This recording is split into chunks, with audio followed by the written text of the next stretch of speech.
happened in the 90s. Matt was the fat kid, Steve was the black kid. Life wasn't always great, but you know what was? The 90s. Happened in the 90s. Yeah! Stop by aisle 5 for Clairol's Herbal Essences. It takes you where no shampoo has Gone before, with all natural botanicals and organic herbs in pure mountain water. It will leave your hair looking beautiful. Yes! Yes! If you think that's great, try the body wash. Clairol's Herbal Essences, a totally organic experience. So I just realized something, Matt, about that show, My Brother and Me, that we covered last week. My favorite episode on that show is the Cool Dr. Money show, where there's a rapper named Cool Dr. Money. He's got his money girls, i.e. backup dancers. They get a cool haircut. And one of the first people at Alfie and Dee Dee's school to get the haircut is a guy named Kenny. Kenny has a really cool haircut. He's got the dollar sign and everything. Hell yeah. And the guy who plays Kenny in that episode is a gentleman that goes by the name of Kenny King. And Kenny King is currently a wrestler. Yeah, and Kenny King, believe it or not, follows us on Instagram. Kenny King. Shout out Kenny King. Kenny. I mean, Kenny fucking King. Kenny. I mean, I'm into that. Cool Dr. Money follows Cool Dr. us? Money. Oh, not Cool Dr. Money. It was Kenny. He was one of the kids. Cool Dr. Money's the rapper. So like the tastemaker of My Brother and Me. He was the one that had the juice. He had the drip, and everybody was like, "Oh, Kenny's got the Cool Dr. Money haircut." And Kenny King, who played Kenny in the show My Brother and Me for that one episode, he's a wrestler who happens to follow us on Instagram. And we followed him back. Can I ask, is he associated with anybody like AEW? Is he in like a federation? Is he just like a lone I believe it looks like it's AEW. Okay. The man has about 40,000 followers. But I don't know for sure. I didn't have enough time to do that. Yeah, I did have some time to do the research, but right. I'm happy to hear it. Wherever he's at, Kenny, thank you. And get the razor out. If you're in Virginia, you can shave a dollar sign in my head. I'll be happy to let you do that. Okay, so it looks like he's TNA. He's on TNA doing Impact Wrestling. Shouts out Kenny. Is he rocking a dollar sign on the head right now? No? Okay. That was Cool too Dr. much. Money. That's too much to ask. Yeah. That's too deep of a cut. But hey, I mean, I love it. Kenny, don't suplex me if I see you. We love you. Hey, we'd love to have you on the show, Kenny. Yeah, let us know. Let us know what it was like just making basically kids across the country want to shave a dollar sign in the side of their head. I asked permission to do it, Steve. I was denied. Maybe 30 years later, maybe we can rectify that somehow. I would just get parts in my head, just a little zzz. I think one time I had the little Larry Johnson. Can I get the Larry Johnson? That's tight. The little offset, little strip. It's like a guy made him a mistake, but it looks beautiful. It's a beautiful mistake, Steve. Straight down the middle. I can give you one of those. Let me get down over to ATL. I'll just shave you. I'll give you a little lineup. I don't know. Nah. Dude, I got a haircut the other day. Obviously, you can tell. Like, I'm lined the fuck up. I'm looking good. They faded you up, man. You got the JJ Reddick joint. Why? You should have got a part. Well, see, that's what I was going to bring up. See, I tried to do like a little, and they kind of fucked it up because they didn't leave me a lot on the side. But this guy tried to give me one of those razor parts. And I don't like that. I like a nice little natural, like, let me do what I do. Because the situation on the top of the head, Steve, it's not great. It looks pretty nice now. Yeah. Shout out to Hims. I'm a subscriber to Hims hair, whatever they give you in the spray. I don't know what it is. We're not sponsored by them, but maybe it's working, Steve. Not yet. Not yet. No, it's Yeah. not. It's not happening. No, I'm Thanks for saying being we're not honest. sponsored. We're not sponsored by them, but your hair Oh, looks phenomenal. oh, well, thank you. Damn. Now I'm blushing, and yeah, but this guy tried to give me the little part joint. And I was like, nah, I'm not cool Dr. Money yet. That's not happening yet. I don't know where to Man, go from that, but I mean, well, would you do that now? What's like the most extreme haircut you'd get now, Steve? If you saw something and were like, God damn, I gotta do that. What I mean, what could you do now? the most extreme haircut I can get is a haircut that that makes it appear that I have hair. Like if anything that's not a low tapered Doc Rivers haircut, that's Okay. you're ridiculous. You're being ridiculous, Steve.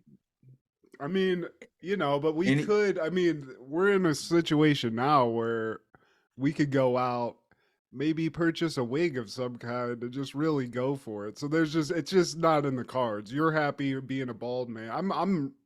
I'm a couple years away, Steve. yeah. I'm spraying chemicals on my head from Hims. To be honest with you, it might just be hairspray. I don't know, but Well, I'm trying. Hims, I've heard great things about Hims. But I did have a barber. I don't know if he had Hims, but it sounds like we're talking about the disease or something. Yeah, my barber had Hims, and he started growing a third leg. But no, man, I was sitting in the barber's chair and he started spraying it. I was like, oh no, let's not do that. Oh, he's Just cut it spraying the off. shit on your head. Yeah, don't Wait, wait, this guy just had a bottle of Hims that he's just willy-nilly spraying on his clients? I don't think it was Hims. It was something else, man. It was his. It was was his. his. Yeah, you don't even know what the fuck that was, Steve. Or hers. Like I He's dyed my cleaning beard. his blood, Steve. So if you put it on your head, you're gonna grow some hair. But my beard is where it stops. Okay. Let's just do the beard, and even with the beard, I don't do it all. I leave a little bit of gray to make it be like, hey guys, I'm being realistic. All right, I know, like this shit, it's a lot of black here, but like I'll leave a little sprinkle of salt and pepper. Just hey, you're not going to be able to avoid it unless you want to go straight up just for men's, which, I mean, that's just a lame look anyway. I'd rather have a little. Just leave a little, man, to keep it realistic. I don't look young, but I don't feel like I look old. But yeah, I mean, if you get up close and personal on this beard, there's a little salt and that pepper, but I'm cool with that. I feel like it looks I finally have a beard where I'm not like embarrassed about showing like one side of my face or something. You know what I mean? Like there's some there. It's not as majestic as yours, but we all have to strive for something. So, and it's too much work too. If you try to get the whole beard covered all the time, every time, like I have to do this just about every day. Yeah, I'm pulling the curtain open, y'all. Let it be known. Here first. Steve fucking manscapes his fucking face. He's out there. He's trying to make himself look beautiful for all you people. So thank him. He's doing a great job. You're looking great. You paid me a compliment. I want to throw it right back at you. And yeah, for Hims, I don't know if you're into sponsoring podcasts of our size, but hey, you know what? I'm a user. And regardless of what Steve said, I feel confident in my hair game right now. I'm not because of whatever the fuck I'm spraying on my head, Steve. They send it to me in a box. I obey. And you know what? Top of the head, feeling great. So there we go. And you know what? And I'm probably only saying that because it's not in my budget currently. But one of these days, Hims, maybe I will check you out because I've heard great things. I've heard great things. I mean, you might, get a hairspray. They got multiple shits on there, Steve. Maybe you're depressed. Maybe you want an antidepressant. They'll throw one of those in, or maybe you just need some dick pills. You can get some dick pills. It's like a one-stop shop for just like really insecure men, and that's, I'm there. I'm right there with it. I do call myself the Black Costanza, so there's a lot of depression. There's a lot of insecurity. It's shrinkage. That's you, Steve? No, you got all the confidence in the world, bud. Well, despite it all, right? You fooled me, bud. That's all I'm saying. And speaking of our size, pause. I looked us up on Google to see like where we sit in the influencer side of the game, and it says that we are nano influencers based on our size. Wow. Well, you know what? I'm going to take that as a compliment because I don't really know what that means in the scope of influencing, but I don't either. We'll get to the micro. We'll be a micro influencer. I feel like nano's smaller than micro, and we're right there. Yeah, we'll get there. We're knocking on the door of micro. You hear that, micro? Micro. Some of these micros don't got no fucking t-shirts and shit either. So we got merch. So I feel like we're like, we're jumping over some steps here. We're doing shit. So watch out. And also, I gotta say, man, our Facebook fan page, you guys have been rocking the fuck out in the last month or so. And we appreciate y'all. We love y'all. We adore y'all. If we were in the same vicinity of you, we would give you firm handshakes and look you in the eye because that shows you how much we fucking care. I'd give you a nice kiss on the cheek, honestly, if you're cool with that. As long as you're cool with it. Like Laura did to Urkel. Exactly. But with more love, Steve. With more caring. Because these people, we would mean it, though. To the fact that, because, we shoot these. I edit them. We both do editing on the stuff. We put them out. And I do listen to some, but I've already listened to it through the edit. So don't take any offense to that.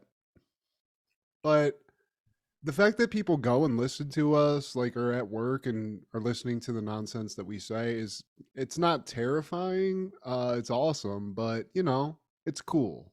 Let's put it like that. I want to talk shit about us because I don't like to compliment myself or anything, but it's awesome. Thank you, guys. Well, just brace yourself, Matt, because there are going to be people to do that job for you. The talking shit, people who don't even know you, but they're going to talk shit just cause. That's all right. I don't read it, Steve. I get in, I get out. Sometimes I read it, but most of the time I'm like, I don't want. It's like elementary school. I don't want anybody to notice me, Steve. Well, hey, that's why we work well, man, because I'm the opposite. Like I ego search with who's saying stuff about happening in the 90s. Who, what, where, why, how. Also, can he call us? So for real.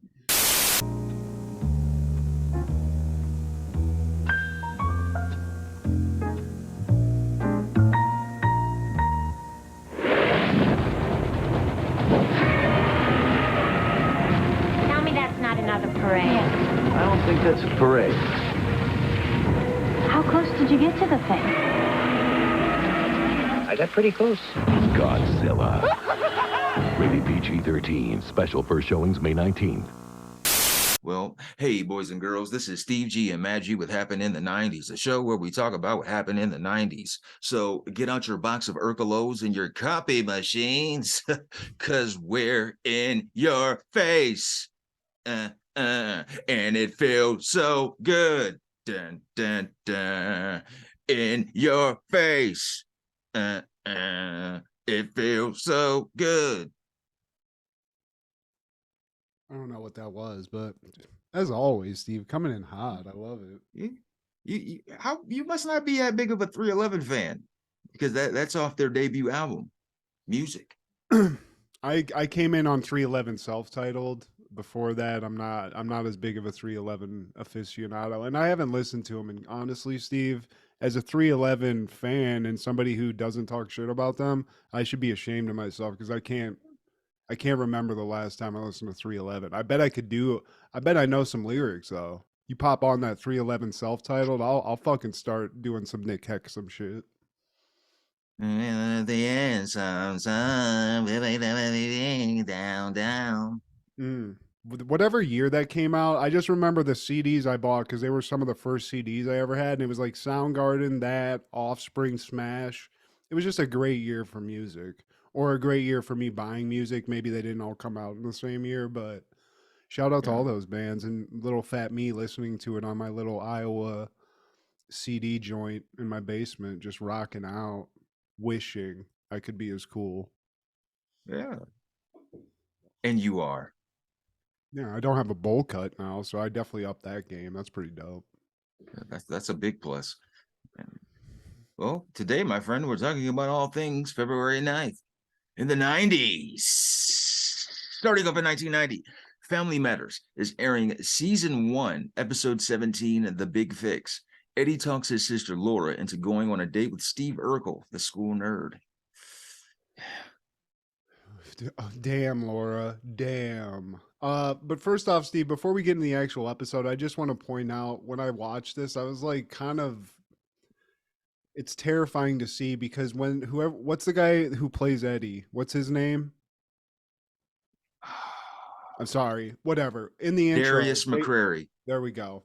In the intro, they show everybody doing like, the little stereotypical wave, and it's like the intro and they show who the actor is. When they show Eddie, the dude, he has like the body of a teenager, but his face is like the 40-year-old version of him. It's weird. His face is never put that on a kid bagging groceries with like a 12-year-old body, and it's the same. It's weird. It looks like a Photoshop thing that you did for our show. It took me off guard.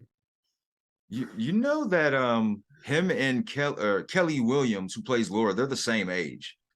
That's hilarious.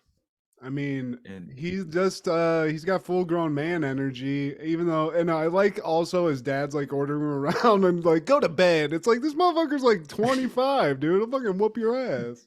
looks like he's your brother, Carl. Yeah, dude. Letty. But no, I caught that. I was like, Jesus Christ. What the fuck? You can't play Nintendo. You're grounded. Yeah. Well, that's how we start, Steve. It's that I remember these nights where you get sent to bed. You're trying to get in, like, you got to get that last boss level in Legend of Zelda or something, but time to go to bed. And I hope that this is what I'd be like as a parent because, Carl, and the parents get everybody out. Rachel's there. All the adults are like, go up to bed. It's time for bed. They get them up to bed and they instantly start playing video games. And I love that. Yeah. You should be reading a book. Are they going yet? And then we get to that classic theme song, classic intro. And I love that we caught one of these in the season 1. It's so innocent. It's about matters of the family. I mean, it really is. They're just going to make it better, Steve, together the second time. Or wait, now I'm thinking of Step by Step. I've been doing that a lot this week. I've been trying to like sing the Family Matters theme song, and then I realize I'm singing the Step by Step theme. I don't know why. Well, they say the smarter you are, the bigger your dick is. That means you a dumbass. It's addictive. It is. I mean, all these songs are fucking fire as fuck. And I do like this specific version of the Family Matters because, they always shorten it. But Yeah. this is that full length joint that it just hits the heart. It hits you right. That Miller Boyette shit, man. Hell yeah. I need another hit. Now, we're in the kitchen and Carl is helping Eddie with his algebra homework. And Eddie has no interest whatsoever. No, I mean, this is me, Steve. You were a good student, but this specific shit we see, which is like Carl, who, I mean, is good at math. He's sitting there like going through algebra, like, yeah, this makes sense, right? This X equals this. It makes sense. And then he's like, yeah, of course, but he doesn't hear shit. He's thinking about a titty or the video games, whatever. And this was me, Steve. Me and my dad used to try to help me with math, and I was like, dude, I gotta go play NFL 2K on Dreamcast. Okay, we can't be doing this. I'm not gonna. You brought me downstairs in the middle of a jerk sesh. Like, when is this wrapping up? I'm pre-coming in my jeans, and yeah, he's thinking about titties and ass, and he's thinking about this Prince concert that he's going to attend. But if Eddie fails, he won't be able to go to the Prince concert. Some bullshit. He got the ticks. You can't stop it at that point, but Carl's also like convinced himself because he's busy. He doesn't have time to really worry about it. He's like, yeah, Eddie, I told him the shit. He's good. This kid's a math whiz, but he is not that. So Eddie actually talks to Laura and he's like, dude, I gotta do something here. They're about to put me on the short bus classes and I'm gonna lose out on Prince. So what should I do? And Laura's like, well, the only thing that you can do is talk to Steve Urkel because that dude, he's your only hope. This is your Like Obi-Wan Obi-Wan Kenobi Kenobi. moment. Exactly, Yeah. dude. And I mean, I get it. Steve's annoying, whatever, but the kid's gonna get you an A. So just do it. He's right next door. At least you don't gotta like go pick the dude up. It's as easy as it's gonna get, bud. Because you know he's gonna come over. Yeah. You ask him, he's gonna come over. So Eddie Can does I just ask that. though, Steve? Do they ever show Steve Urkel's parents? Do they ever? No. Okay, I knew. Never. I was like, do they? Is it like a Maris situation? And it is. They're off. They're dead. He killed them. Did I do that?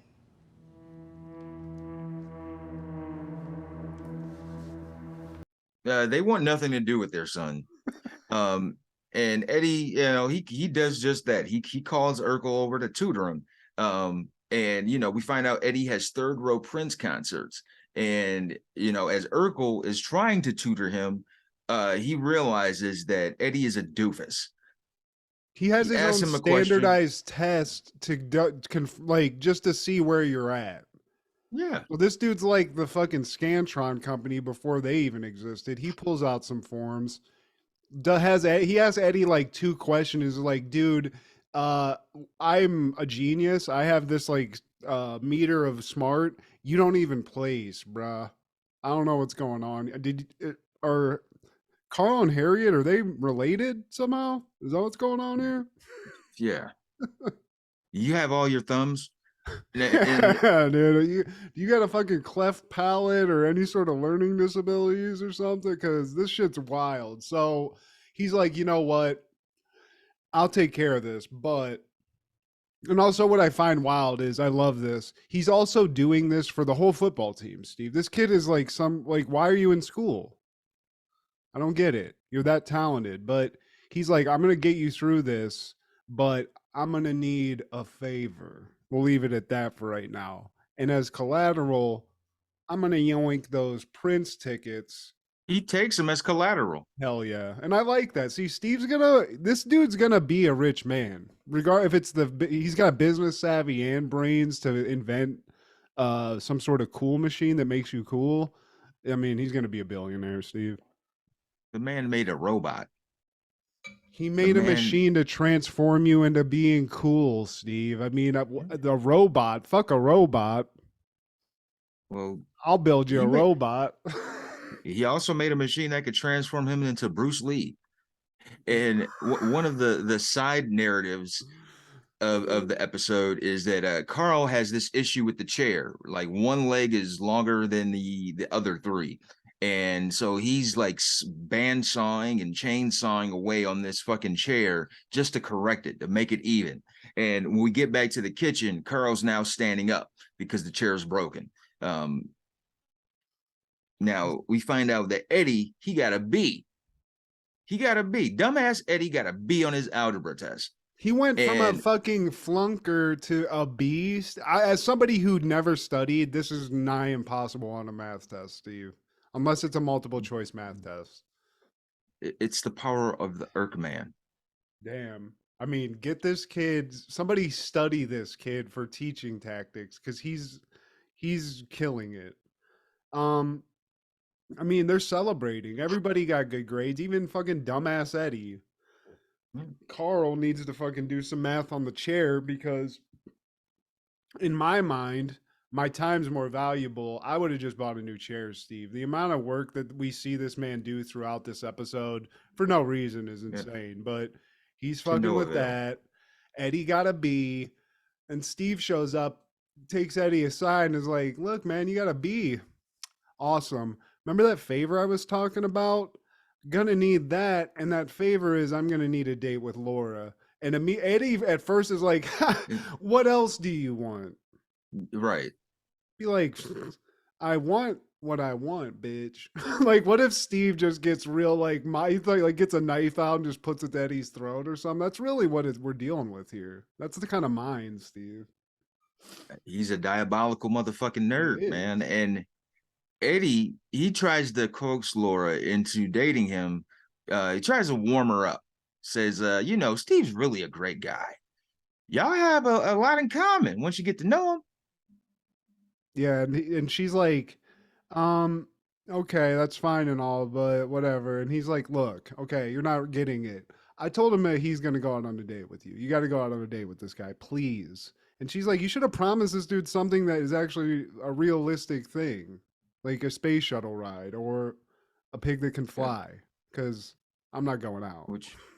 And that's ironic because in the last episode of the show, the series finale, Steve Urkel goes into space. So yeah, Laura, Steve Urkel went up into space on your ass while they were engaged at that point. Yeah. Well, he saw the writing on the wall because he's like, Jesus, I gotta go. I'm going. Where can she not go?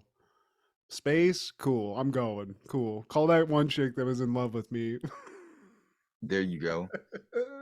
And we're cutting back to Carl. He completely broke the chair because the chair is now a fucking recliner. It's rocking, it's swaying.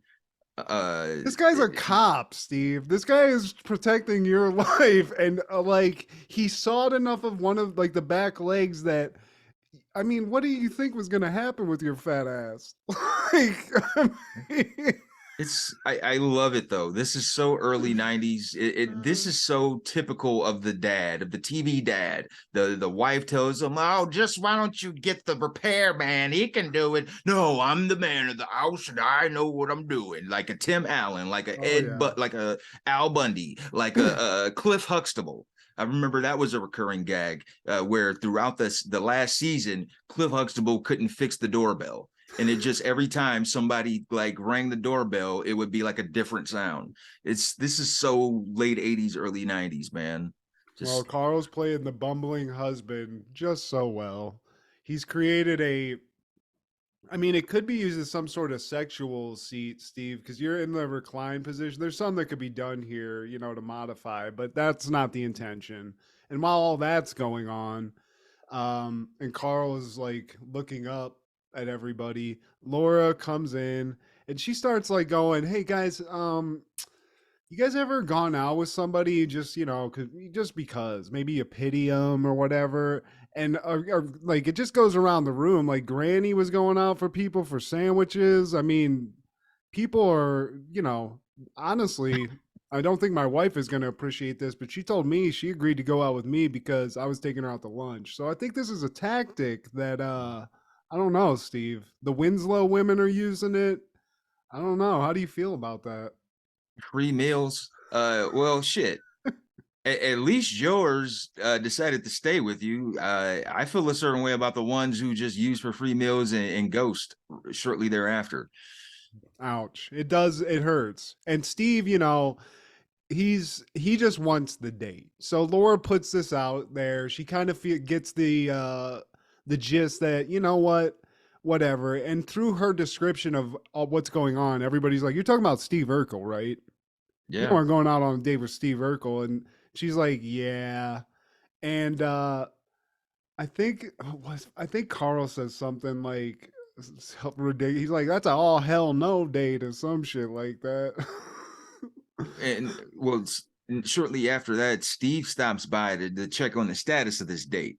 And Laura agrees, but she says this is a non-date. No touching, no one should find out, no mouth breathing, no snorting, no drooling. This is all characteristics that Steve happens to do from time to time.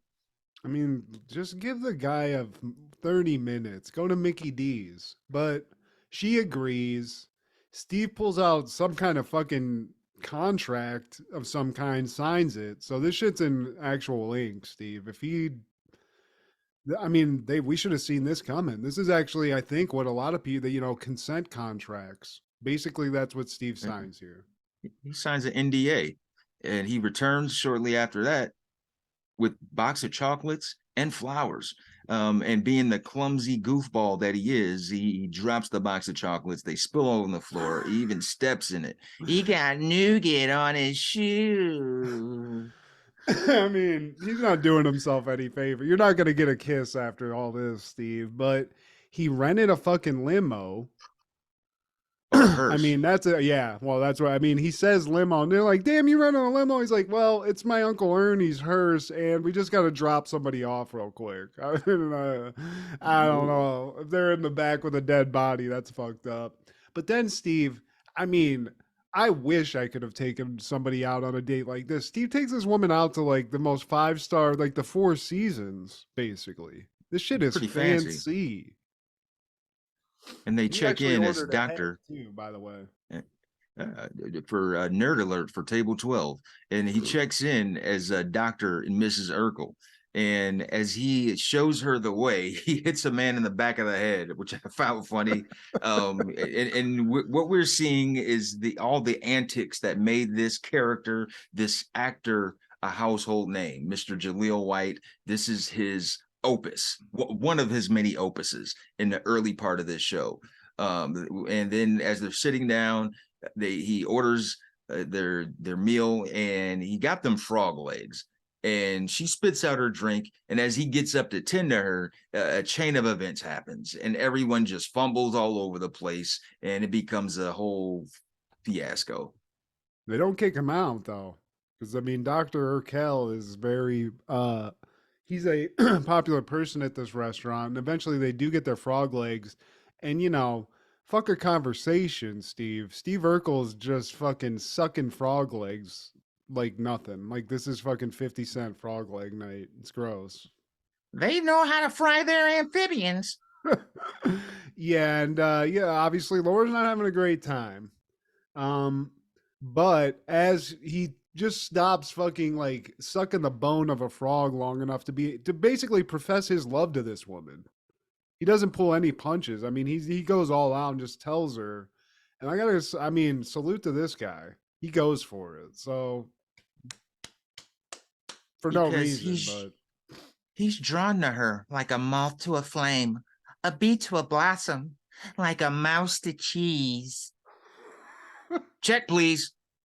And he says this as he puts his elbow in the plate, and it's this kid, I swear, Jaleel White, like he was destined for that. Like everything, it was like a perfect storm. Like this guy signed up for the job. They needed somebody to fill this role, and it was supposed to be like a one-off, maybe a couple episode characters. But it's because of this very scene is what kept him around. And this is why I wanted to pick this episode. This is, to me, an iconic scene of an iconic show, iconic character, and the pop, as you saw watching this, man, the huge pop that he would get in this restaurant scene, man. The producers, they saw this, the reaction that the people were giving to this kid, and they were like, man, we got to keep him on payroll. Well, and also, well, exactly. I was just sort of like continuing that thought where I don't think people realize that weren't there. I mean, this dude was like on a Mickey Mouse level of fame for a while. Like he was the thing, like just like Bart Simpson or something like that. Yes. He was that kind of, he was a brand. So yeah, Jaleel White fucking annihilated this and basically took the shit. And that's kind of a cool thing. Somebody writes a show, they put it out, it gets made. And credit to whoever was like involved, where they're like, I guess this is the thing now. Because I mean, look at what we're getting. We got ratings out the ass because he's putting his fucking foot in some nougat and destroying kitchen doors. Fucking at the same time, Matt, I think some of it's supposed to be nerd shit, but like his get up, some of the shit he wears, I think is pretty cool. Like probably not the hiking up of the pants, but like he would rock a cardigan, and the cardigan might not go well with the shirt underneath, but separately, like it's some shit I will rock. But I'm a self-acclaimed nerd myself.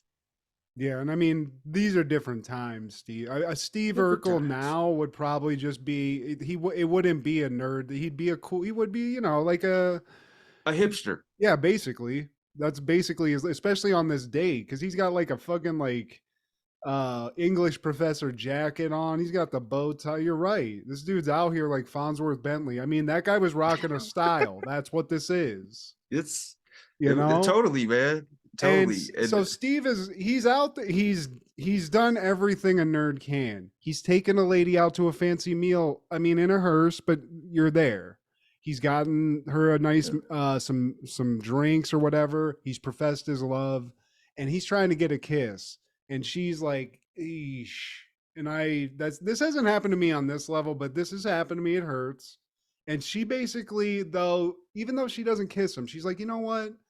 This wasn't that bad of a time. She gives him that much, Steve. That's what she'll give, which I don't like that. He's endeared himself to her. It's like, you know what? You're not a bad guy. You're like, I'm not as heavily annoyed as I anticipated. Yeah. And then, sorry, I just have to point this out because this is like the manipulation this is where Steve's a genius and maybe a psychopath. He's like, you know what? I get it. For you, you're going to get a million people asking to kiss you. You're beautiful and you're going to be beautiful the rest of your life. And that's why I think you're beautiful now. But me, this might be it. This is like be my only chance at a kiss. So I just had to shoot my shot. So she does, like, he uses that and she's like, you can kiss me on the cheek. So he gets it. I mean, he probably nutted in his pants, but the genius he is, Steve, he's got a guy waiting to fucking snap a photo at that magical moment. And dude gets it. He's got that on it's forever, Steve, on Polaroid.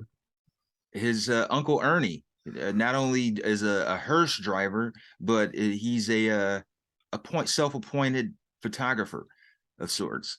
And Laura, she's had enough at this point. She feels somewhat betrayed, so she storms off. And Steve runs after her, all with the tablecloth tucked into his pants, just dragging everything on the table, from the table onto the floor, and a huge pop. And the producers are sitting back like, yeah, this kid's going places. Yeah, they're just like thumbing through money. Like, wait, what? Yeah, just have him destroy some more tables and stuff. We're good. And I mean, the amount of money, the damage he's done to this restaurant in the hours he was there, I mean, it's got to be in the thousands of dollars. But that's what Steve Urkel does. You know, he causes chaos. Then we go back to the kitchen at the Winslow household. And now Carl's sitting on his little big boy seat that he's fixed. And he looks, I mean, he looks like Emmanuel Lewis's like fat cousin, basically, because everyone else is in regular size seats and this guy's in like his fucking, it just looks ridiculous and I love it. You're right. His chair is low to the earth. People's feelings get hurt when they figure out what he's worth. And so Laura comes back from the date. She says she feels disgusted, degraded, humiliated. It's the worst night of her life. And Carl says, you know, it can't be all that bad. And Laura says, maybe from where you sit, Dad. And they cut to Carl. He just has this pitiful look on his face. Oh, this is classic Winslow shit. I love it. Yeah, and he does tell her, he's like, someday that, you know, you're gonna look back and laugh on this. But she hands Eddie those Prince tickets because Urkel's a man of his word. She gave those back, so she hands them to Eddie. But you know, she feels distraught, Steve. How dare he get that? I mean, he's got some photographic evidence though, and you know he's gonna start flashing that around. She might have nerd germs from kissing him on the cheek too.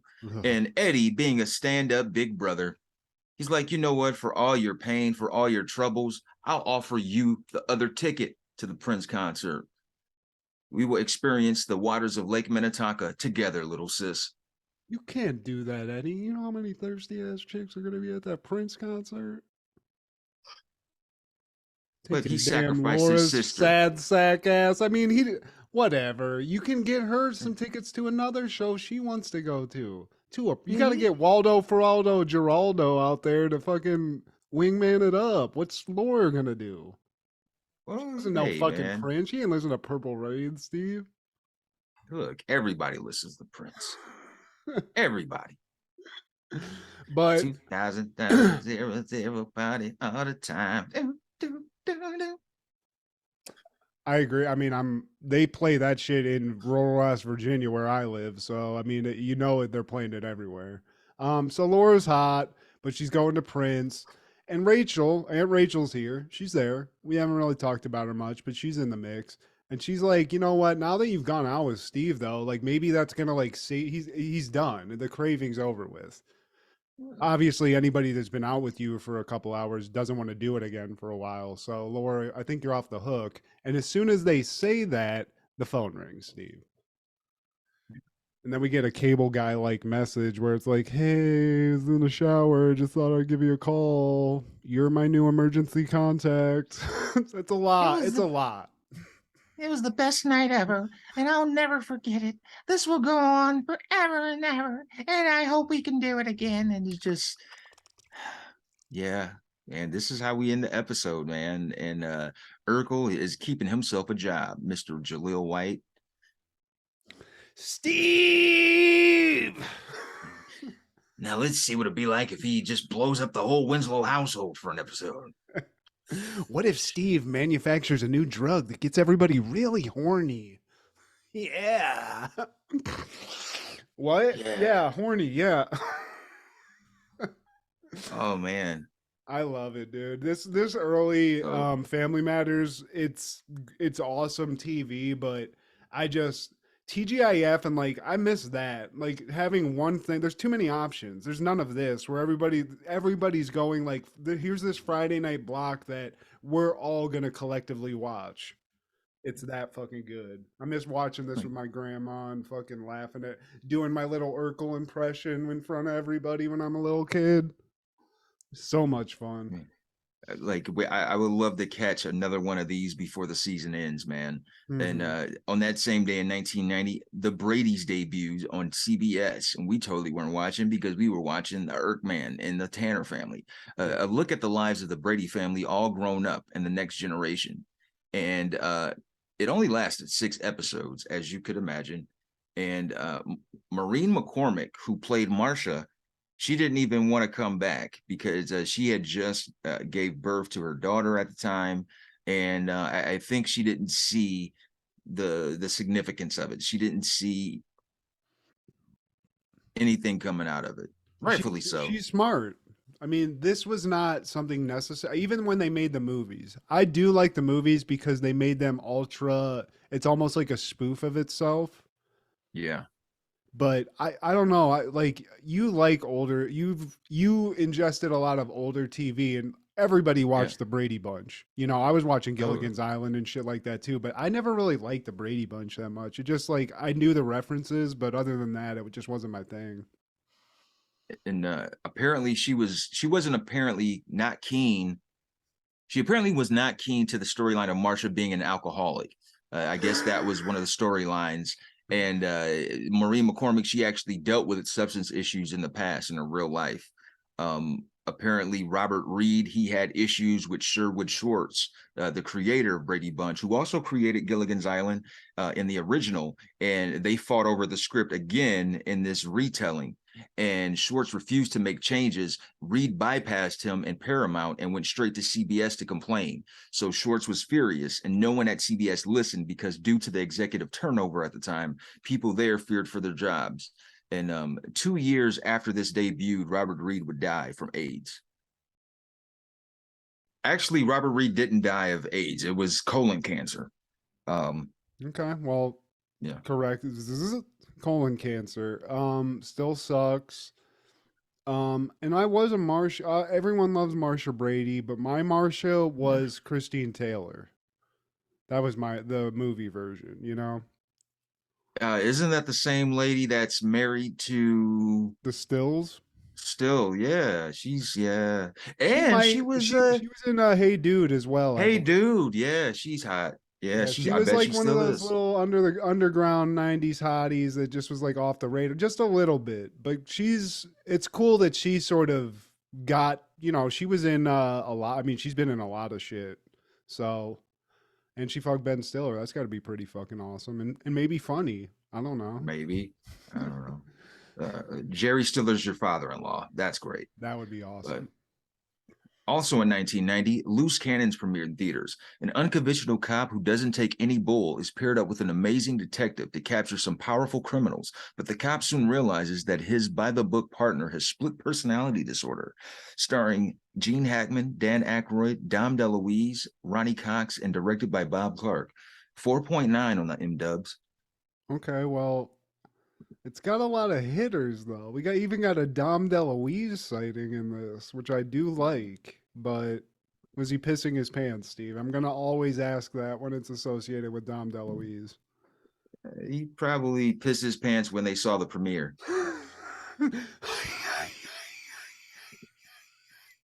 Yeah, Like, it doesn't. It sounds weird, and it all. I mean, I'm sure it's funny, but I don't know. Gene Hackman, I don't think that's where I'm looking at for the comedy. You know, it's too intense.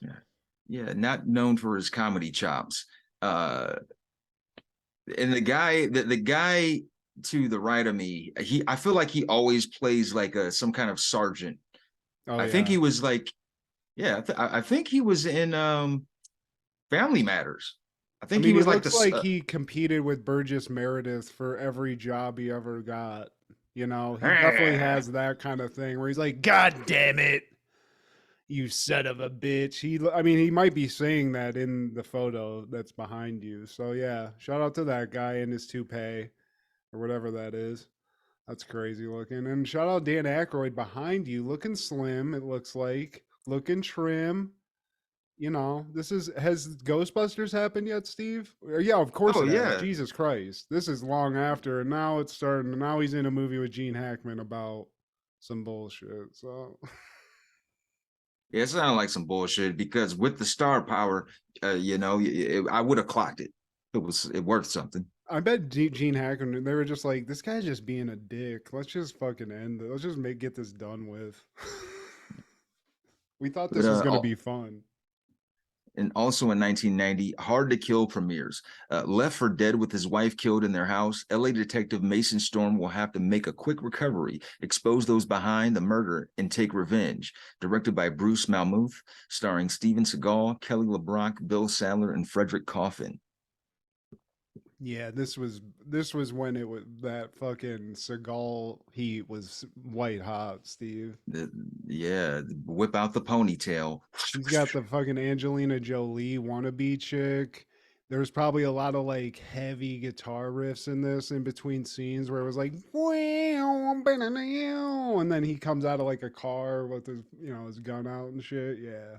This is when Seagal was like believably a cool guy and not the mess of a human being he is now. Well, by all accounts, this man was always a mess of a human being. He just had more star power at the time. And Kelly LeBrock was Angelina Jolie before Angelina Jolie. If I'm not mistaken, she was the hot sextress in Weird Science. Yeah, that is her. Hell yeah. That is her. Look at them she lips. She has a little lips. bit of an accent, I believe. So she totally does. Go wrap her mouth around Big Ben. I don't know, Steve. I'm not good with accents. But she's got a pretty mouth, I will say that. I do remember Hard to Kill. I think she showed her titties in this, so that's probably why I initially got into it, because I've never been a huge Seagal fan. I don't like a guy who's like flipping people. He's using like judo throws and stuff.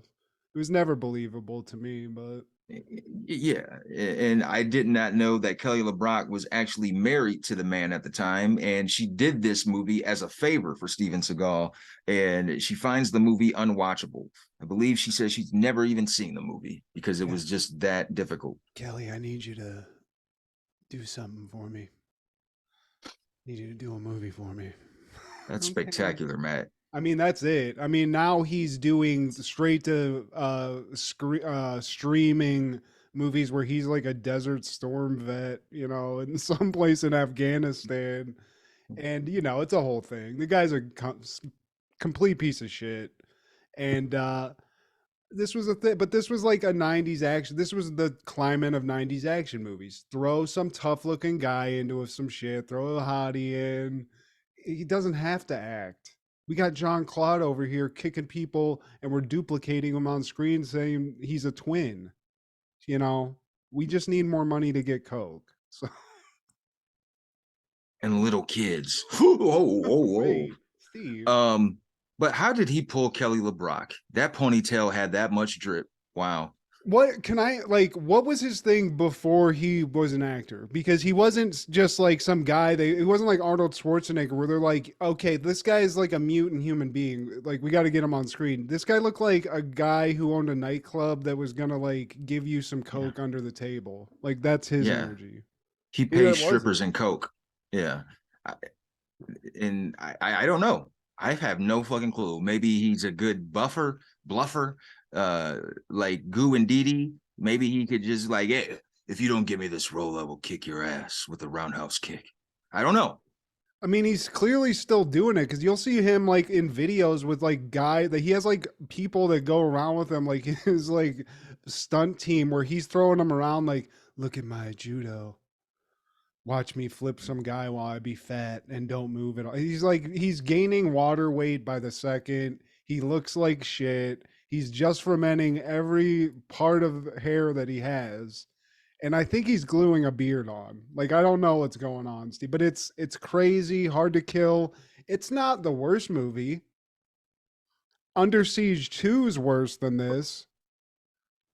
Hard to kill, hard to watch. Steven Seagal movies, you seen one, you seen them all. It might not have been bad at the time, but you watch it now, bro, and knowing what you know, and him just being a stale figure. Even the producers of this movie said that he's a generic actor. He's probably the most generic actor they work with. How did they ever in any way finish a movie that involved him and DMX?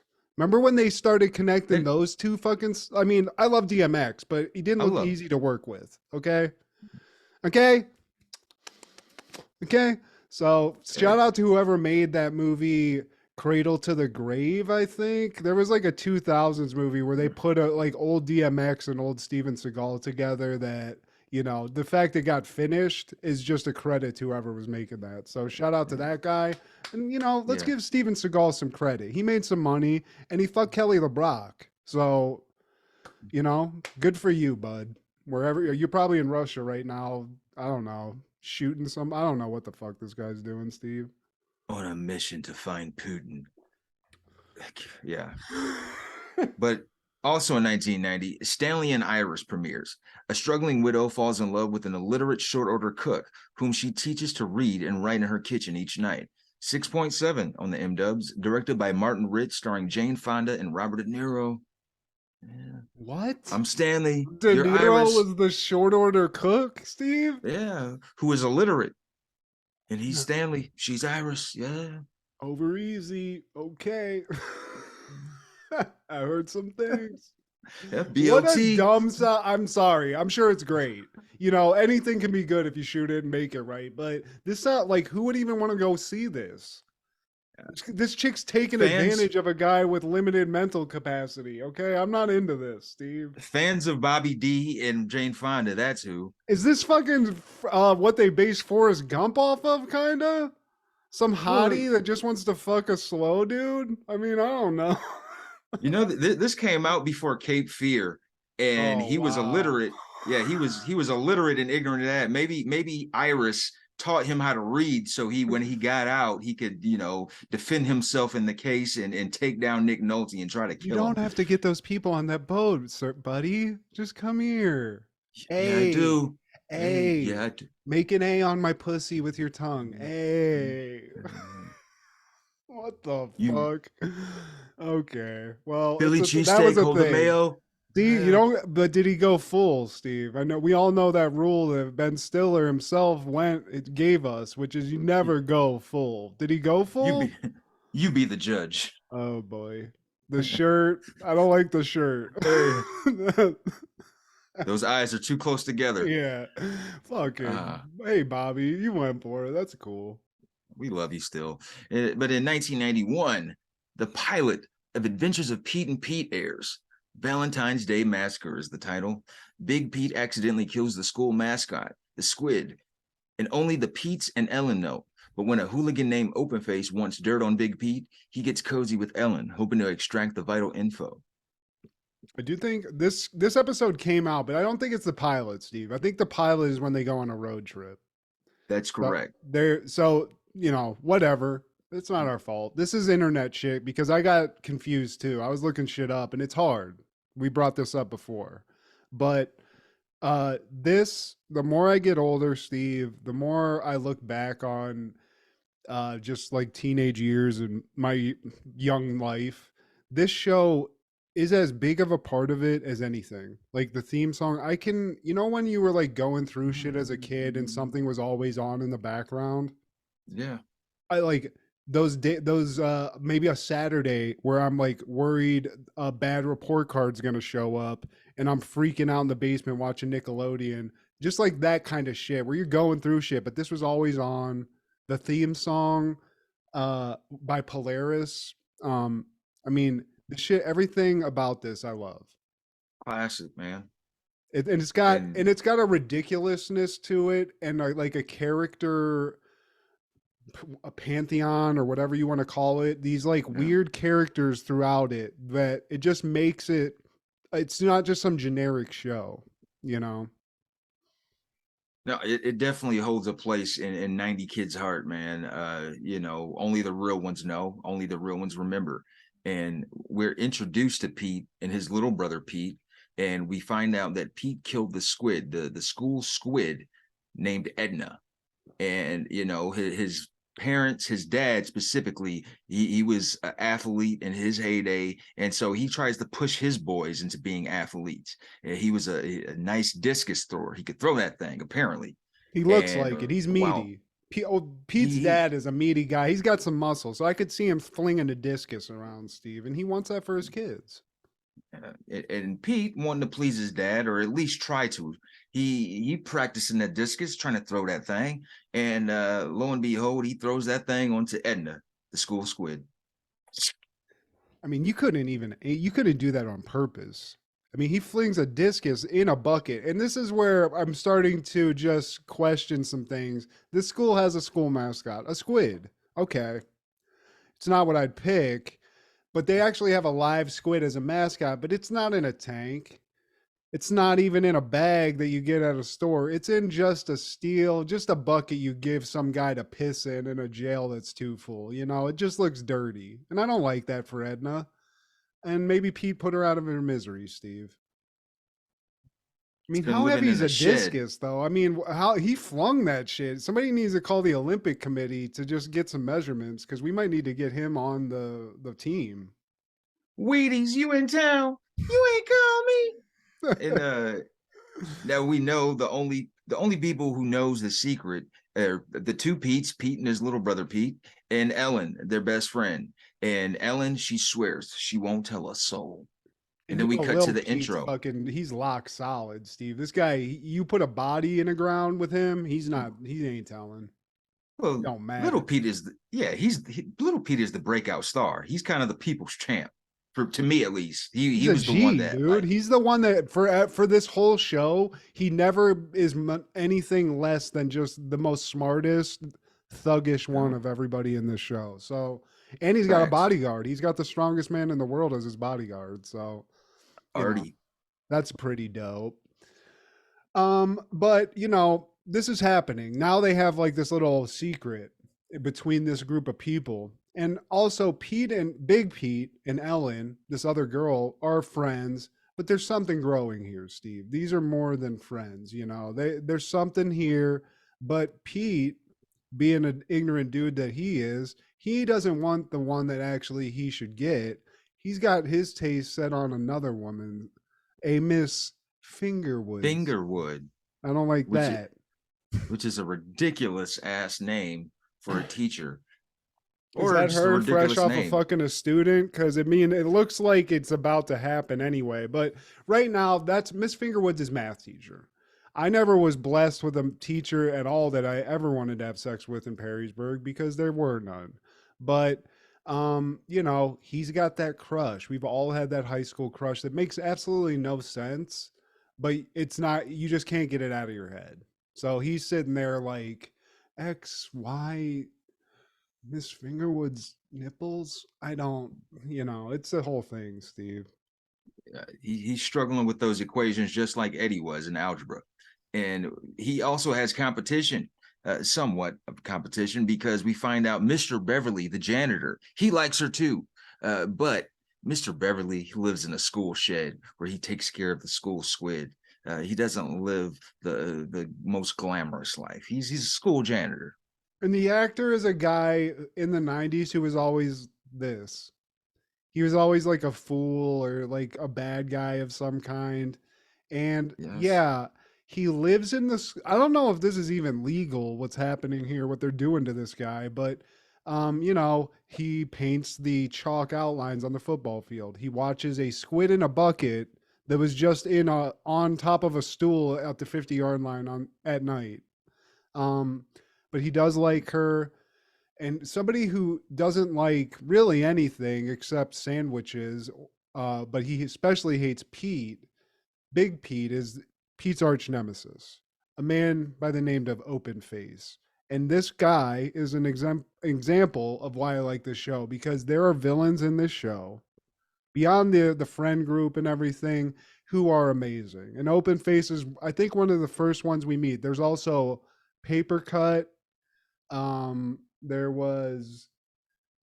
a couple other ones, but Open Face, who I wonder why he's named that, Steve. He likes open face sandwiches, and it's just as simple Even as in that. church. Fuck it. It actually it's like Popeye's spinach, because we see him later. He's like, "Oh, I'm getting angry. Give me a roast beef with some mustard on it." It's like, all right, dude. Open face. Yeah, he's got a group of cronies too, and they all have nicknames. There's Milk Mustache. I know that. There's Ink Stain. Yeah. There's Audi, of course, Open Face, Brady Breath, and Butt Stripe. It's actually Gravy Breath, and the Audi guy, he has a 3-inch Audi belly button, and is that a dick? What's coming out of this guy's stomach, Steve? Audi might be a Hermie. Ugh. And what really pissed Open Face off is that Pete stopped him from electrocuting a chihuahua one time, and that's what did it. That's what did it for Open Face. I can't torture these animals. You stop me from doing that. Give me a tuna salad on rye. Open Face. All right. I still want to kill him, but damn, this Open Face tuna salad. Yeah, man. Did you toast this? Damn, this shit is fire. But Open Face, being the villain that he is, he's got to figure out a way to take down his arch nemesis. And it's not just going straight at him, just jacked up on Open Face sandwiches. He's like, I'm going to go at this like Splinter Cell style. I'm going at Mr. Beverly, and I'm gonna get an adult in on this, and maybe that weirdo is just gonna kill Pete. I don't know what the actual plan was, but he's like, look, hey, Mr. Beverly, you know Miss Fingerwood? She got a dude. She's trying to fuck a student over there, and Mr. Beverly is like, he is a simpleton. Steve, is he not? I don't know what the legal terminology is, but something's missing. He's been, as you would say, touched. Yeah. But so Open Face is like, look, I'm going to get this young buck off Miss Fingerwood so you can pounce. And in return, I'm going to get Edna. You're going to let me have the squid. And why does he want to do this? This guy, okay, Steve, I didn't even hear this shit about him electrocuting animals. He wants to get the squid so he can do some kind of demonic, satanic ritual utilizing the squid as some sort of talisman. And I don't like that. It's his sword in a stone. It's a symbol of power. He feels that. Edna. And he's gonna, what's he gonna do though? Is he gonna open up a portal or something, Steve? Or just get more sandwiches? What's the end game here? His army will increase, his army will grow, and people will praise Open Face as the gatekeeper, the owner of the school squid, Edna. And Richard Edson is the actor that plays Beverly, the janitor. And I remember him as Vito from Do the Right Thing. He was one of Sal's sons. There you go. Hell yeah. He was just like never, I mean, obviously they're not gonna put that guy at the forefront of a movie, but he was in a lot of shit in the 90s for sure. Totally. And I believe the man's still working. And Ellen another side narrative. She actually wants to be more than friends with Big Pete. Yes, she's the home girl from around the way, but you know, she sees that Pete has the hots for Miss Fingerwood. So she's like trying to impress him. Look, I can count to 1,000,000. Watch this. 1, 2, 3. She's like, bitch, ain't nobody trying to hear all that counting. Yeah, stop playing Look, with me. I'm trying to get in them fucking that weird ass dress that she wears every day that smells like fucking mothballs. I'm trying to get into that and glue. mothball puss. Stop making fun of me, Ellen. What's wrong with this? But he can't see it, Steve. He's not there yet. But Ellen is, and she's getting pissed. She's like, "Why you keep telling me about this?" I don't give a fuck about Miss Trying to suck Fingerwood. that She's not D- even my trying to suck teacher. that ginger D off. There ain't a lot. This ain't gonna happen a lot, Pete. There's not a lot of people into this weird fetish of fucking redheads. Okay, so just get down. So now we're sort of there's a lot of conflicts sort of in the mix now. But Big Pete this whole time he's locked into Miss Fingerwood. And this dude's I mean, I would never have the balls to do this, but he basically throws it at her during class with some Yeah. sort of poetic math equation about love, Steve. And I think it's Shoot your beautiful. shot. Hell yeah, man. I ain't even mad at him, bro. If At 1 the teacher, plus though. 3 equals 4, then you and me in a universe of infinity, you know, it's a whole thing. I couldn't do it. And like, this is where it's not realistic. In 90s class, if some kid did some ridiculous shit like this, he would be burnt to the ground. And a crying, just husk of a kid being made fun of for maybe the rest of his life. Honestly. Not me. I don't know if you had Miss Reason. Miss Reason was hot, and she was my teacher. It was I don't remember the fucking class, but I remember Miss Reason. And a lot of us adolescents wanted to fuck her. So if somebody was to shoot their shot at Miss Reason, I would pop my collar to him, like, bro, you said what was on everyone's mind.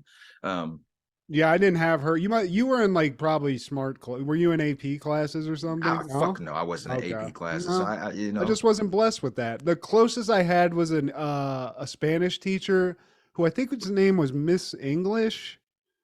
No, like ironically, English, was it? Okay, I know you're talking about, but yeah, she was all right. Yeah. But I was more into. She's all right. There was students to be having crushes on, not teachers. But back to the show. You know, open face. He's like 8 open face sandwiches in, which is actually 4 real sandwiches. So he's good. He's ready. They actually just sort of corner Pete somewhere, and he pops. I mean, he straight up. This guy's a bully. I mean, he does pop Pete right in the grill, Steve. He's feeling liverwursty all of a sudden.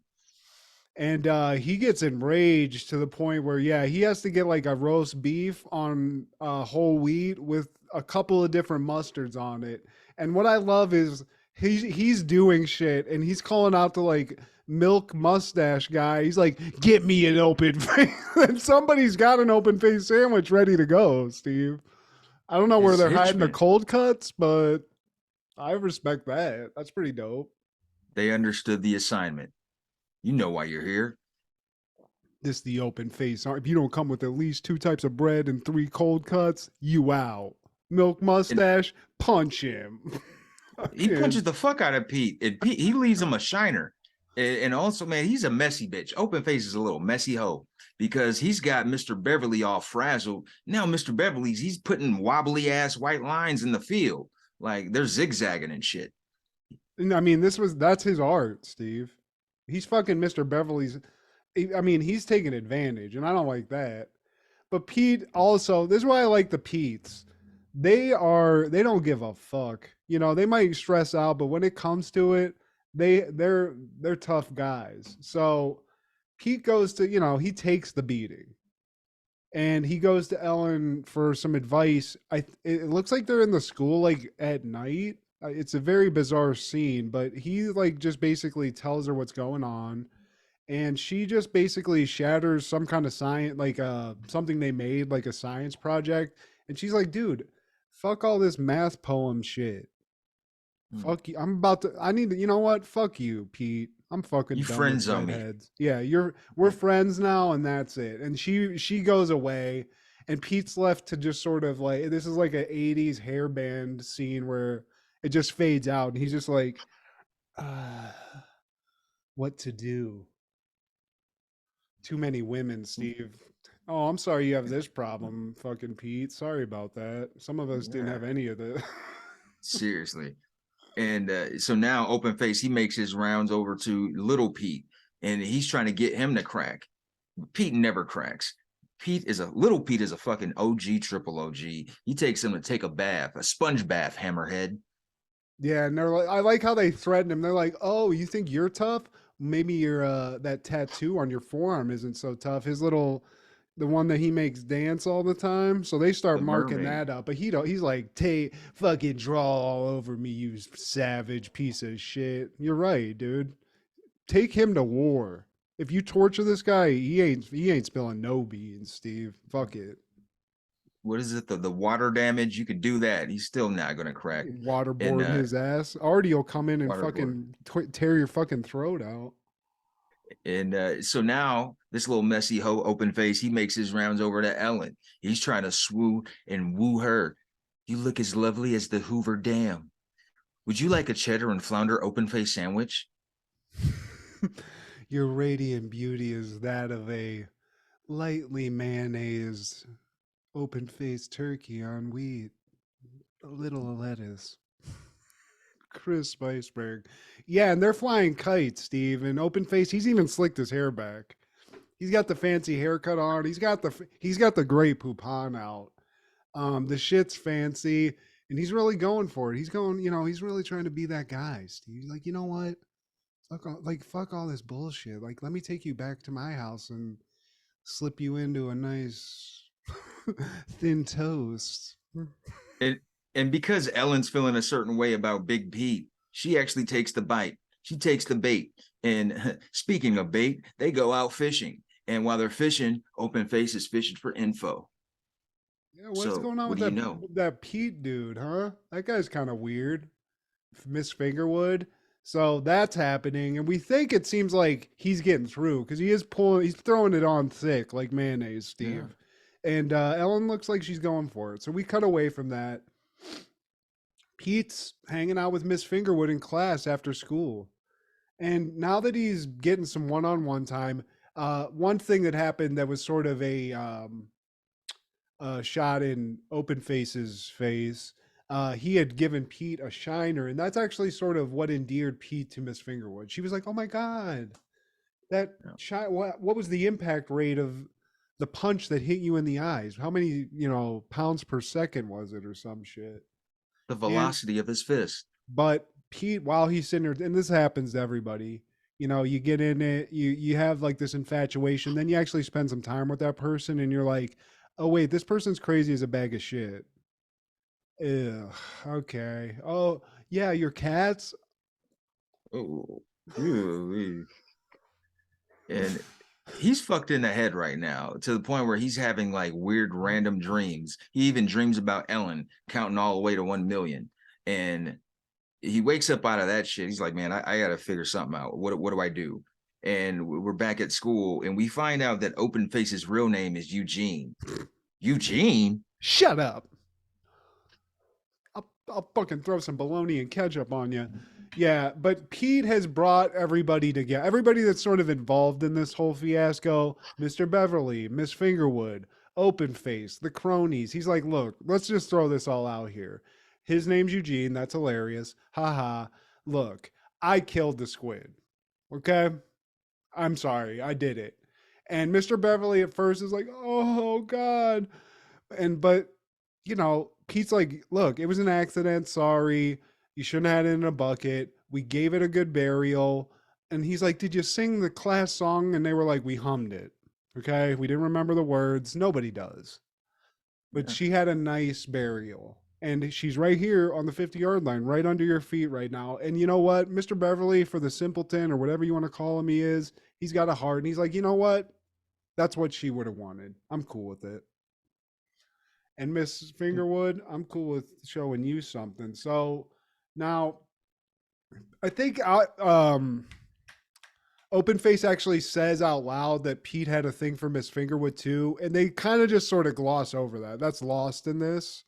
But basically Pete, by being honest, spoils it, and then he doesn't immediately say it. I think there's something where Ellen's not there. We think that she told them some secret or the secret about the squid, but she didn't spill the beans. So she was actually a good friend too. Yeah, she didn't tell him shit. He was bluffing. And, he's like, if you don't tell me what happened, or if you don't tell me the secret, by the time I count to 5 or some shit, or count down from 5, I'm going to beat your ass again. Which makes him a good villain, though. A guy who's giving you a countdown until something evil happens. This guy's ready to go. He's ready for the big leagues, Steve. I like this. Yeah, and like you said, Ellen, she makes it to him, but it's too late. Pete had already confessed. And Ellen, she's a real one, because she swore that she wouldn't tell a soul, even despite how she feels about being put in the friend zone for so long. And Edna is buried not just with the school uniform, they also sang the school song. So Mr. Beverly, he's like, you know what, you sent her away in an honorable fashion. I forgive you. It's bound to happen to all of us. Death is a part of life. Yeah. And now Mr. Beverly, free of the worry of where his squid is, he's like, you know what? This gives him the courage, Steve. He looks over at Mrs. Beverly. He's like, you know what? I'm going to show you something, girl. Let me take you up here on these bleachers real quick. So everybody sort of parts ways. Open Face is just left with just some dry bread, crying, trying to sop his tears up. And Pete takes Ellen away, shows her a Valentine. I love Ellen too. She's cool with just a Valentine on a hand, drawn on a hand, which I love. It means something. And what did Mr. Beverly do to prove his love to Miss Fingerwood? He created a geometrically perfect heart on the football field in chalk. And I mean, which I'm sure there's going to be some white stains in some of that afterwards, Steve, because Miss Fingerwood's about to just bust all over that guy. Fill in the blanks. Yeah, but this show, dude, there's so many good episodes. There's an episode where Little Pete gets grounded on 4th of July, which is one of his favorite holidays because it involves explosives. And he can't leave his room. So what does he do? He can't leave his house. So he digs a tunnel out of his house, under his house, up through his yard, like front yard, with a Statue of Liberty, like commemorative trophy he got someplace. And it's like one of the best episodes of TV. I hope we get to cover it.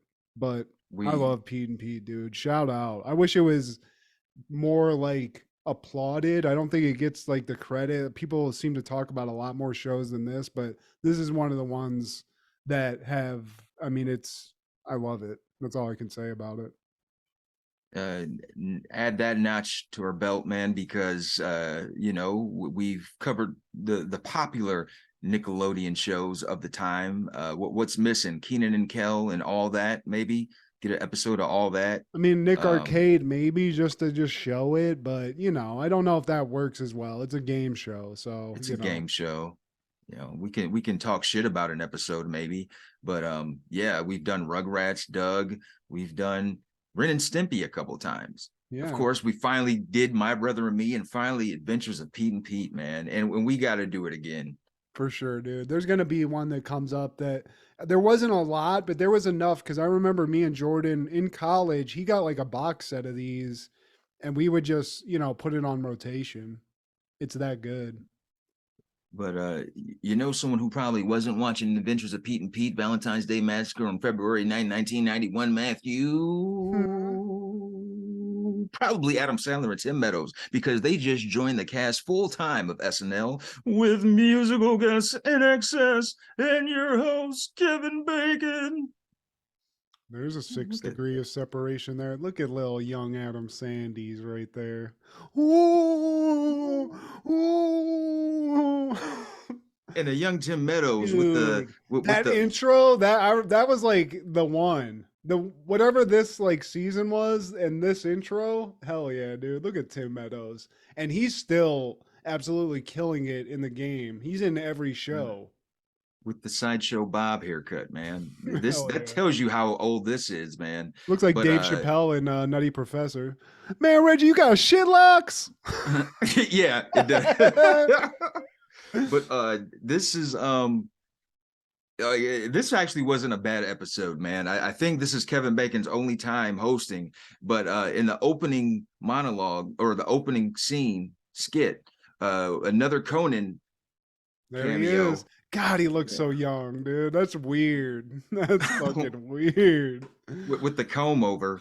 And there's a skit that is it's supposed to be sarcastic clapping, a family that sarcastically claps all the time. And if you can see the sweat beads just dripping off of Chris Farley, like you got to see it.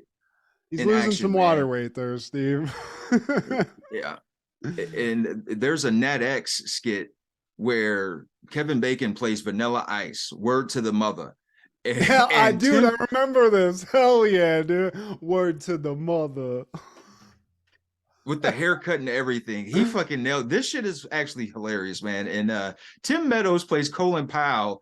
And holy fuck.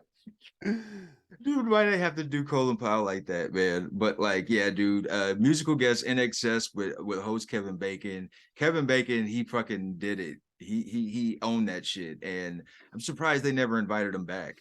But someone who probably didn't watch that was probably Terry Norris, because he was busy knocking down Sugar Ray Leonard. Whooping his ass. I mean, this was a Sugar Ray Leonard on his way out. So on his way out, because at the time he said this was his retirement match, but he did come back a year or so later for one more match, and then that was it. But you know, if Terry Norris met Sugar Ray Leonard in his prime, all bets are off. Yeah. But I mean, both of these dudes were by. It's crazy he was still doing it. It is wild, like boxer. It seems so hard to give it up. But there's just a point. He was one of the fast ones. So once that goes away, man, you're taking some shots. So Terry Norris, I guess, got the best of him that night. Yeah. But in 1992, February 9th, the 42nd NBA All-Star Game is held in Orlando Arena in Orlando, Florida. West beat the East 153-113 because they don't play defense. The MVP was Magic Johnson, guard of the Los Angeles Lakers. And this is post-HIV announcement. Looking great. Well, I wonder, like, was he responsible for finding like that drug I was talking about before we started, like Biktarvy, where they just like Magic threw so much money at get AIDS, like getting that shit done, that we figured it out. I don't know, man. Maybe cure. You gotta have. I mean, nah, it's crazy. Though. I remember it was like a tragedy. They were like, he has HIV, and it was like, it's and now he's still here. He has like 8,000 businesses. Dude's he's a fucking badass. It's Magic, dude. I don't know where he got it from, but he's killing it. Yeah, man. Hey, Kanye said you can do anything if Magic made it. Mm-hmm. Oh, that money made. But 1993, February 9th, 311 released their debut album, Music. And that shit still jams. It's vibes every time with 311. And it's some of that shit that like we would grow to love them for, man. It's the reggae mixed in with some rock, some 90s rock, some sounds like some shit that you would hear in a Bayside episode. And it's very 90s. I love it. It doesn't make sense. And if you like told me it and I just had never heard it and I was just going off description, I'd be like, nah, I'm good. But there's something about it. See, I can't explain it. And I had to hide, I felt like I had to hide this shit in Perrysburg a little bit. I know that sounds weird with all the white kids running around listening to dumb shit, but I feel like it was like generally not cool to like 311 until we got to college. Why? It was just like a reason to go smoke weed. It's a great concert. I'll tell you that right now. It's a great fucking concert, but yeah, I don't know. I don't know what was going on in Perrysburg. People were talking shit about fucking 311. I didn't know people were talking shit about 311. How dare they? Coming like a nightmare. I mean, they were fucking killing it, dude. I don't know, but this one, I wasn't there yet. I got the self-title with like the cool little blue shit with their logo on it. That was my first introduction, and then I was in for I mean, a solid decade of 311 albums. And I think they're still making albums. They have 311 fucking day at this point. So shout out, dude. And they're in your face. And it feels so good. But in 1994, February 9th, CBS's coverage of the short program in women's figure skating at the Winter Olympics in Lillehammer, Norway, was fueled by the media frenzy from a scandal in which associates of figure skater Tanya Harding attacked Nancy Kerrigan, immediately becomes one of the highest rated primetime television programs in American history. That was a mouthful. Why? God, dude. That's how boring America was. The scandal was coming from the fucking figure skating world. Scott Hamilton shot a guy. Fucking, but Tanya Harding is a fucking. I love somebody that's just like they're dumb. She's white trash, and she's like, we're gonna pull a mob hit basically on this bitch's leg. A white trash hit, dude. They couldn't even get that right. What was the guy's name? Galooly, the fat one. Galooly was the boyfriend, I thought. Oh, the yeah, other you're guy, right. Galooly was like the pederast looking one with the stash. with the porn stash. Yeah, the other guy was the sloppy one. But I mean, hey, it got Nancy Kerrigan the host SNL. They even spoofed it, I believe. Why? Oh yeah, they did. But in 1995, Irish music and dance show Riverdance first opens in Dublin, Ireland, with lead dancer Michael Flatley. And I'm mentioning this because this was kind of a big deal when it happened. It was based in Dublin, Ireland, but that shit swept the world. Not just their nation, but the fucking world. And you had people doing that shit. It's like a European sea walk. Oh, it's white people dancing to the max, Steve. They're not moving anything but the bottom part of their body, just their legs, their feet. And it's mesmerizing for like 5 seconds. Because if you remember, like in the late 90s, this was like they put out like a box set video of this because it became so big. And yeah, I mean, who was fucking why? I'd rather go see. Remember those guys in the 90s that were just like using their scrotum sack to like make shapes on stage? It's called like puppetry of the penis. I do not fucking. Oh, that was a thing. It was on Broadway. It was weird. It was on Real Sex, but it was like a stage show. I'd rather watch that than fucking Riverdance, Steve. I'd rather watch a guy manipulate a scrotum sack and make it look like the Eiffel Tower than watch Michael Flatley do a shit impression of fucking Savion Glover, if I'm being honest. It's shitty tap dancing. That's all it is. It's suburban crip walking. Could you do that? Could you move your feet and dance like that? I wouldn't mind it. I think it's somewhat impressive because they're doing this shit on beat. I wouldn't be doing this shit. I would try to mix it in with some hip hop shit. Try to throw in some real crip walking with some river dance. Try to.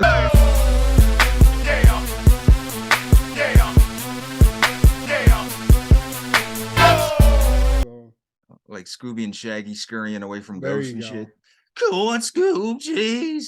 We gotta go from the. That's a solid Shaggy, dude. I like that. I like that. Scoob. But what would Brian Boitano do? 1996, February 9th, Beautiful Girls premiere in theaters. A piano player at a crossroads in his life returns home to his friends and their own problems with life and love. Directed by Ted Demme, starring Matt Dillon, Noah Emmerich, Lauren Holly, Timothy Hutton, Rosie O'Donnell, Martha Plimpton, Natalie Portman, Michael Rappaport, Mira Sorvino, and Uma Thurman. Look at all that star power, and the movie still fucking sucks. I was about to say, the description wasn't great. Look at Rosie though, still looking. I mean, would you smash that, Steve? Would you smash that, Rosie? You would, because you commented way too many times. Don't deny it now. No, I would, dude. Steve, yes. Rosie O'Donnell in the League of Their Own. I'll take her to the back of that bus and go to town on that. What the fuck was that? That'll be your sensational Sherry. And okay. I'm fine with that. You're fucking a fucking trailer rat that's covered in glitter, Steve. So I don't want to hear it. Okay, at least I get a koosh ball at the end of the night. What do you get? HPV? She makes freaky sounds and she can put on face. That's what Steve. That's what sensational Sherry's like. I'm coming here. I'll like it too. And she'll be like, "Yeah, give me that big dick sandwich, Stevie." Ah. And then you'll be like, "Oh fuck, I got glitter and fucking AIDS spit in my eye. Fuck." Why Is she this gotta 28 have days AIDS? later? I don't know. All right, then you gonna get diabetes from fucking Rosie Yeah, O'Donnell. Then okay. fine. Well, I gotta get AIDS. I'll sprinkle some sugar on it and it'll be fine, dude. It's just like when I used to drink Diet Pepsi back in the day. My God. Oh my goodness. But in 1996, Broken Arrow premieres. Terrorists.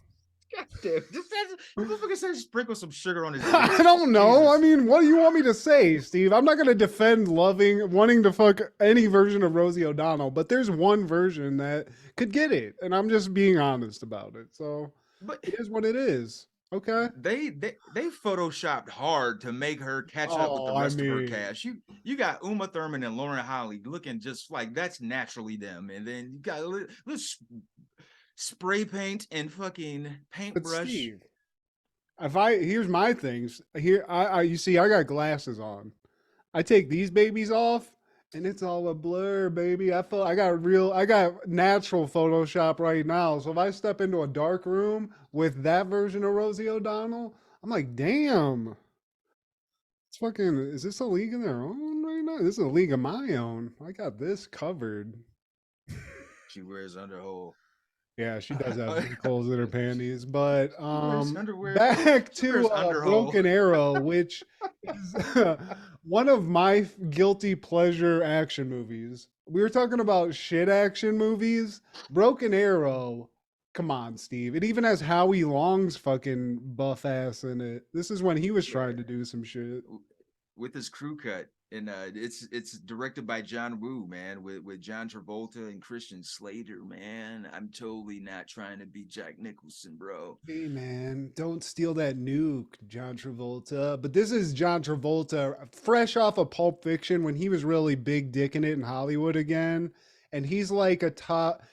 Basically, him and Slater are some sort of like fighter pilots that fly the stealth bomber that has the nuke on it. So John Travolta becomes like he's evil. He steals the nuke, and then Slater meets up with some hottie. I think it's like a park ranger, and they thwart this terrorist like nuke stealing.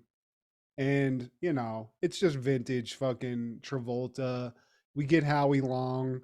The preview for this movie, whenever they aired it on TV, had More Human Than Human from White Zombie playing as shit was blowing up. And I think really that's why I wanted to see this movie so much. It's not great, but it's not bad. It's a John Woo flick. I mean, John Woo flicks are like okay at worst. And you mentioned the trailers, like just about all John Woo trailers make you want to go to the theater and watch because the fucking within 30 seconds, it's going to have a lot.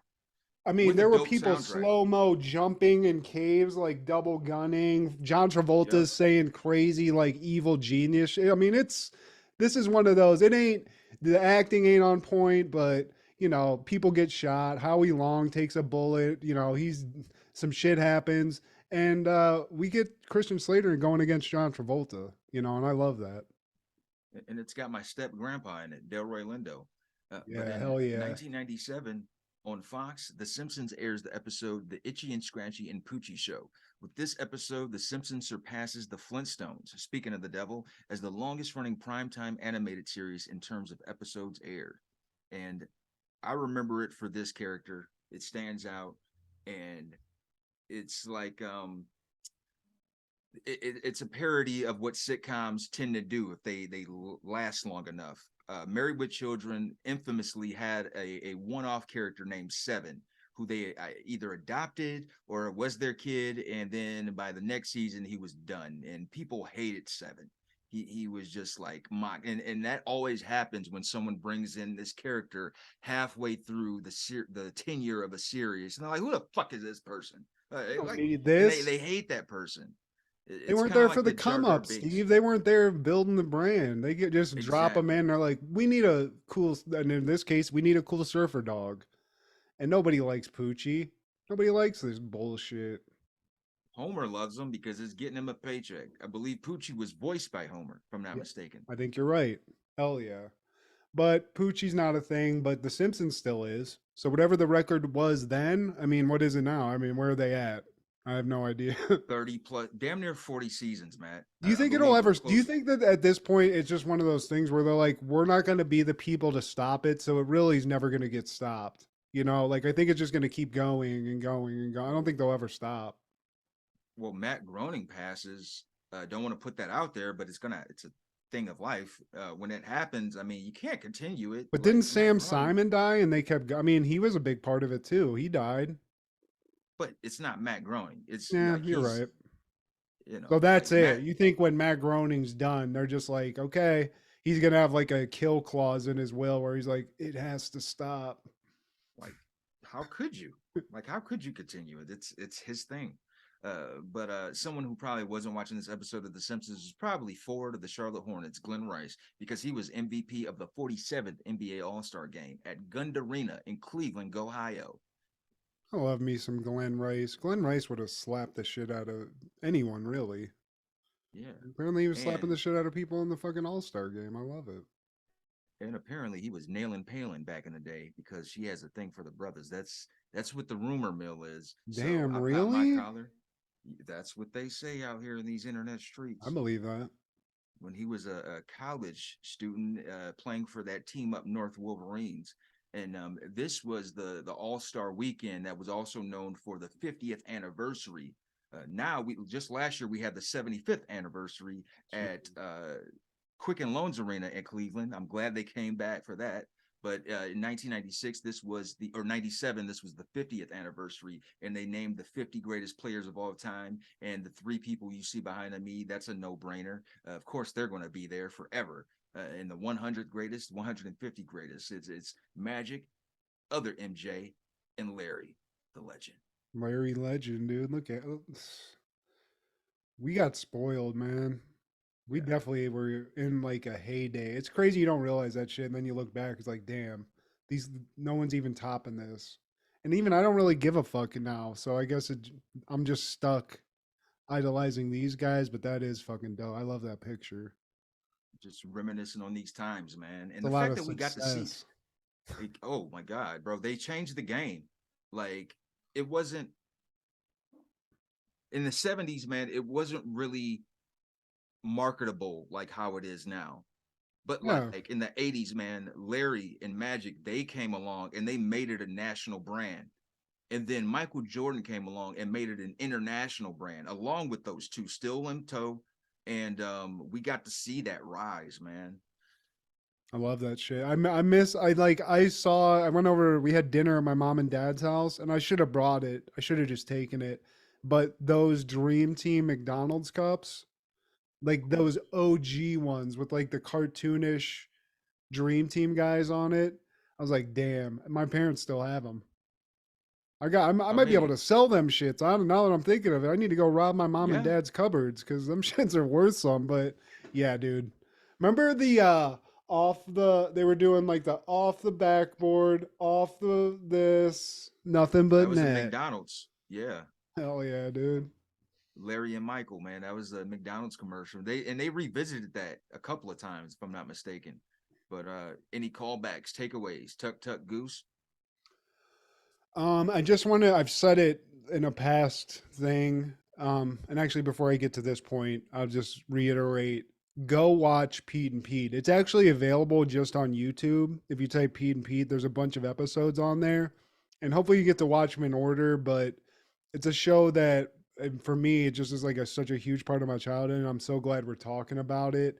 And I hope people like it as much as I like it. Because to me, it's just like one of those ridiculous, cool shows for kids that they did something cooler than what was necessary. They just made a show that was like it's better, it's good now. Like you can rewatch it. It's not a bad product. So I think that's a credit to those people. They nailed that shit. It's very slice of life Yeah. And in a it's not fictional way. complicated. I like that. I like that they were like, we don't have to overdo this. This is a family thing, but let's just make it just as crazy as we can. Let's go all, and they got celebrities into the mix. Like Iggy Pop was a regular on the show. Yeah. And it, you know, there's a lot of people that were in this that was cool that had their hand in it. So yeah, just shout out to Pete and Pete. What about you, bud? In 1990, Full House is airing the episode 13 Candles. And this was the episode where DJ turns 13. They threw a party for her, and she has a crush on a boy that's invited to the party, and they play spin the bottle. But Danny, Joey, and Jesse, they're embarrassing her because, you know, they're still putting her in that little kid box. And then, you know, she just calls them out for it. And I remember watching this episode, as I do many Full House episodes. And fast forward to 93 at the Tanner household, and it's the full-on Michelle Tanner show at this point. And Michelle Tanner, she thinks that she is going to marry Steve, DJ's boyfriend at the time. And Steve thinking, oh, this is cute. And he goes along with it. So the family, they have this little mock wedding. And Michelle, she has a gown and everything, walking down the stairs. Yeah, no, it's kind of cringe, but like it's all tongue in cheek because even Danny he plays along with it. And then Michelle, being the little kid, thinking like, okay, so now we're gonna go away to the honeymoon, and like Steve's like, we have to consummate the marriage now. Like, what the fuck? Whoa, yeah. On a very special Full House. But Steve's just like, oh, I'm DJ's boyfriend. He's like, no, but you're my husband. And it's just like the cuteness overload. Fucking Days of Our Lives on Full House here. God damn, the love triangle. Who knew? You don't got it, dude. And also on that same day in 93, Hanging with Mr. Cooper has an episode called Valentine's Day Massacre. And it's, you know, I guess that's a common episode title around this time. In 1996, Family Matters is airing an episode Tips for a Better Life, and this is more Eddie Winslow focus. He comes home drunk, and Carl doesn't like it because Eddie is a full-grown man still living at home, and you can't be coming home at 2:00 in the morning drunk.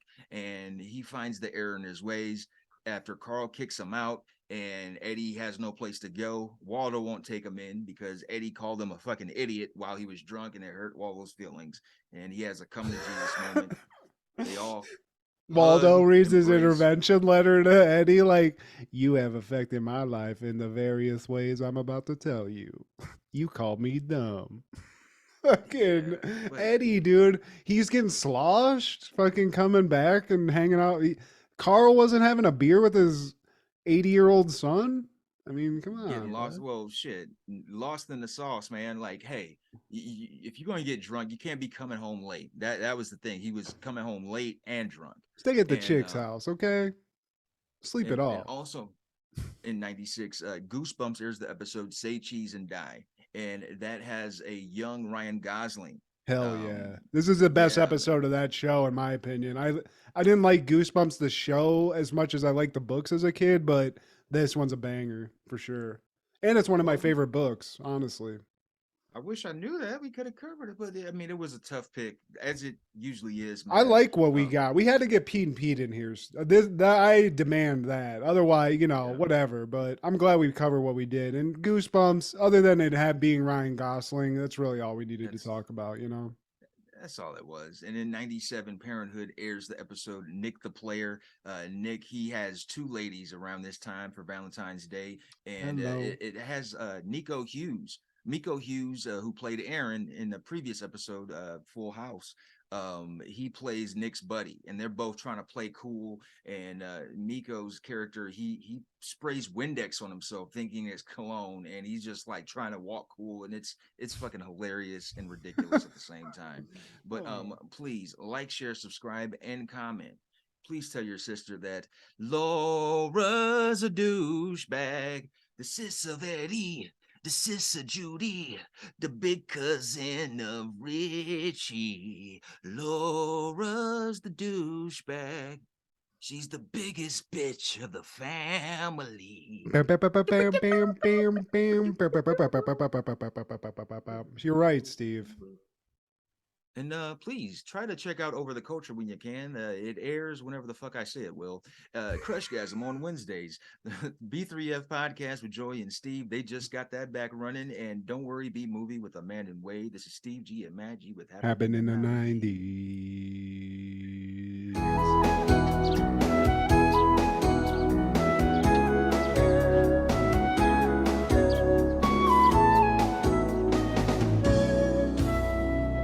say the smarter you are, the bigger your dick is. That means you a dumbass.